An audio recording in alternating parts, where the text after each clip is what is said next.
Good morning, Big Weir. Roota.com with your morning horosies. Your sip of coffee. I got serious cough this morning, but I'm officially declaring victory on my prediction of September 11th and forward. We're clearly seeing the disruption.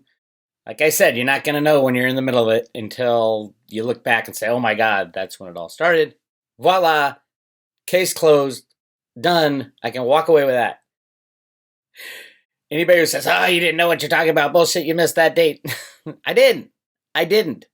Go watch the videos. Done. End of discussion, victory. Roota. Now what happens? Well, I have posted part 2 of the trigger points. This one's about gold, silver, Fed, and the pedo takedown. It is on the private road. You can join the private road at road.com. It is also posted on Patreon. Right there.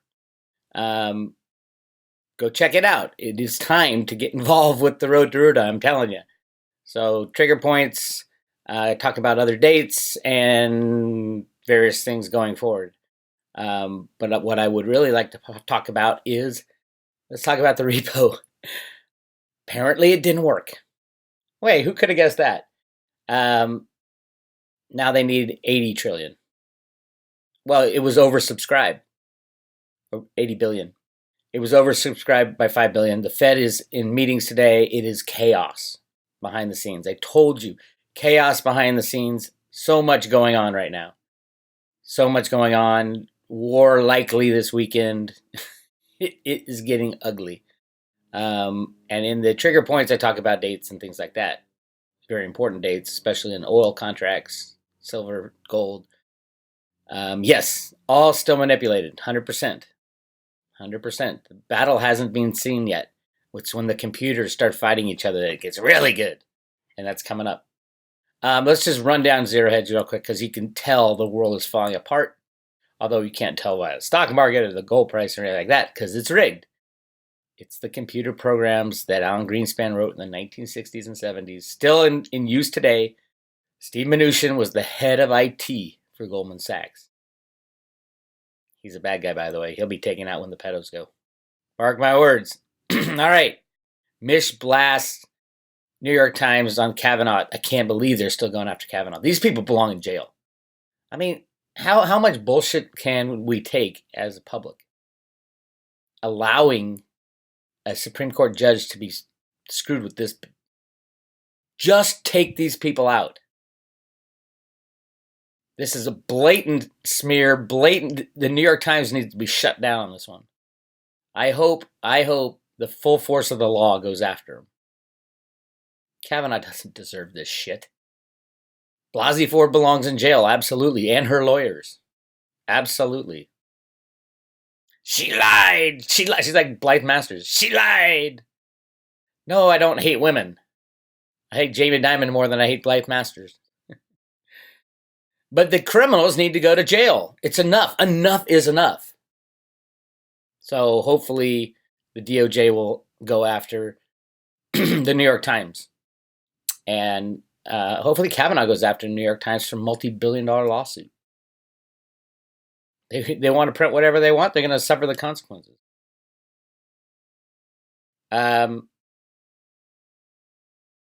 Housing is going to fall. I think when the banks crash and all that gets sorted out, housing prices will drop 90 to 95% over the next 20 years. Housing prices should never go up in value. Think about it. It's an asset depreciating over time. Why do the housing prices go up? Because of the degradation of the money. The value of the money goes down. The housing value of the house doesn't go up. Sorry, all you people who invested their entire life savings in their house. Without free lending and cheap money, housing prices disappear, literally. They go to what they should be, depreciating over time. With sound money, that's what happens.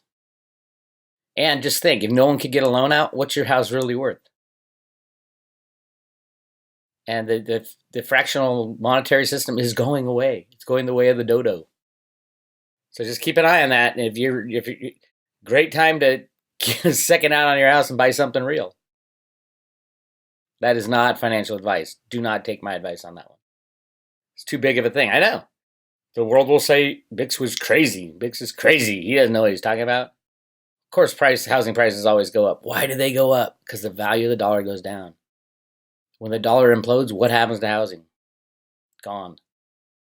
Could we hit hyperinflation? Yes. How does hyperinflation end? Zero. Hyperinflation happens really fast. Ask Zimbabwe. And the value of their currency goes to zero. Look at the housing values in Zimbabwe. I'm just saying. It's not good. Not good. Frazzled traders fade futures, buy bonds ahead of repo injection Fed decision. This is going to be the Fed mistake. Whatever they do, it's going to be a mistake, and expect serious repercussions in the markets. Hang on tight. Remember, the Fed was going to fall on their sword. Market's not going to like it. Bain, something is happening and we don't know what it is. He needs to get on the road to Roota. Let's go look at this one. Why so calm?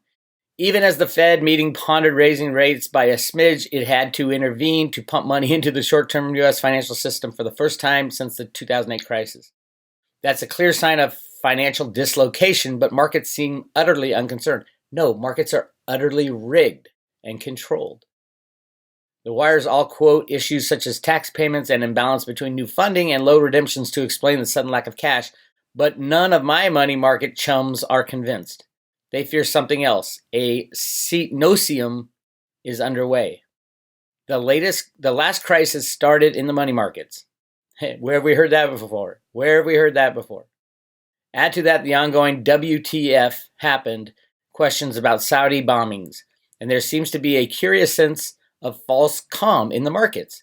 No volatility, no concern, gold hardly moving. Again, it's rigged. It's rigged. It always has been rigged.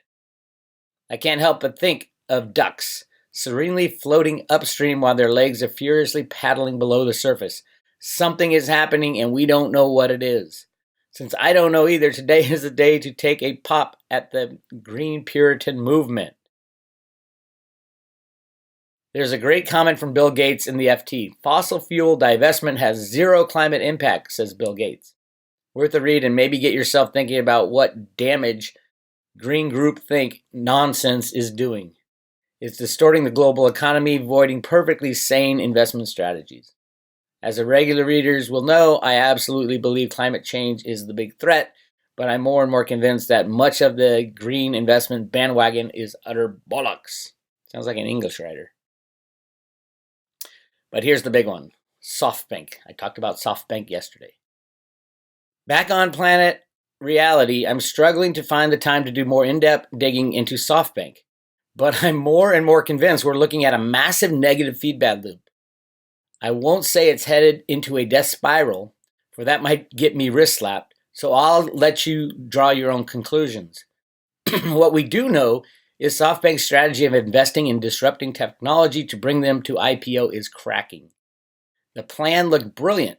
Hype up disruptive tech opportunities and rewards, ignore the lack of profitability, talk up their own expertise to spot and fund opportunities, then pile millions into startups and reap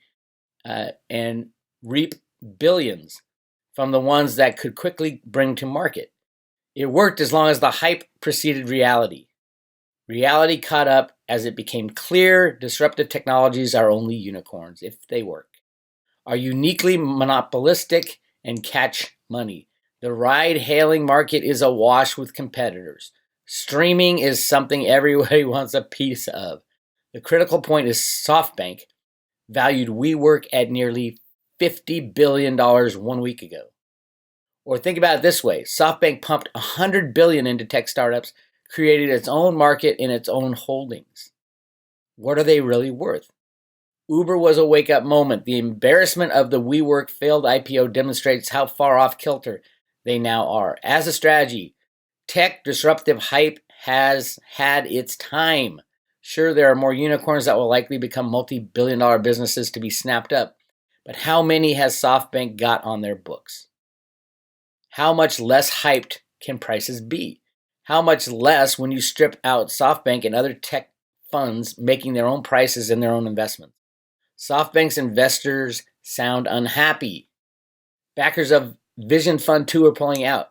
It's clear that the Saudi SWF Public Investment Fund and Abu Dhabi's Mundala are not best pleased. They invested $60 billion into the $100 billion fund. How much have they made? And how will firms like Apple really want to put money into Vision 2 as the model creaks from the WeWork catastrophe?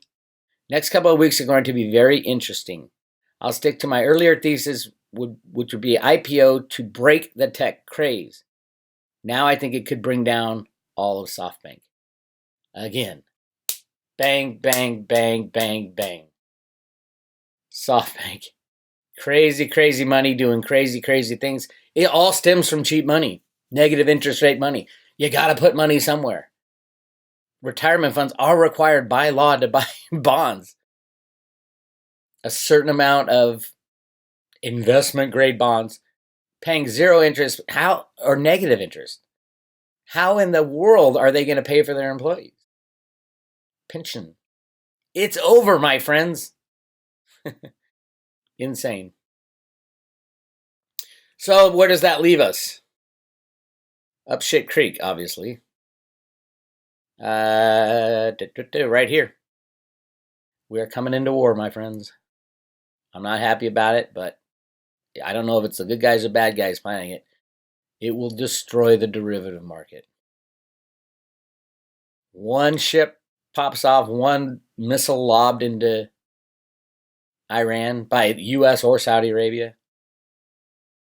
One derivative disruption after another. Watch oil, watch gold, and watch silver.